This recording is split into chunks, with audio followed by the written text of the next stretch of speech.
गांव देवपुर में मोहन नाम का एक ईमानदार व्यक्ति रहता था। वह गरीब था लेकिन अपनी मेहनत और ईमानदारी से जीवन व्यतीत करता था। गांव का साहूकार रघुनाथ लालची और चालाक व्यक्ति था। एक दिन उसने मोहन से कहा कि उसने उससे कर्ज लिया था और अब उसे अपनी जमीन देकर कर्ज चुकाना होगा। मोहन स्तब्ध रह गया क्योंकि उसने कभी कोई कर्ज नहीं लिया था। मोहन को न्याय की तलाश थी, लेकिन गांव की पंचायत भी साहूकार से डरती थी। वह निराश होकर राजा के दरबार में पहुंचा और अपना दुख सुनाया। राजा ने दोनों पक्षों को ध्यान से सुना और सबूत पेश करने को कहा। साहूकार ने झूठे कागजात दिखाए, लेकिन राजा को संदेह हुआ। उन्होंने जांच करने का आदेश दिया और पाया कि मोहन के दस्तखत जाली थे। जब सच्चाई सामने आई तो राजा ने साहूकार को दंडित किया और मोहन की जमीन उसे वापस दिला दी।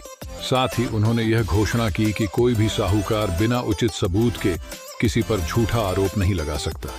यह फैसला सुनकर गांव के लोगों को बहुत हिम्मत मिली और वे अन्याय के खिलाफ आवाज उठाने लगे। इस घटना से साबित हुआ कि झूठ और धोखे का अंत निश्चित है। मोहन की ईमानदारी ने न केवल उसे न्याय दिलाया बल्कि पूरे गांव में सच्चाई और न्याय का महत्व भी स्थापित कर दिया।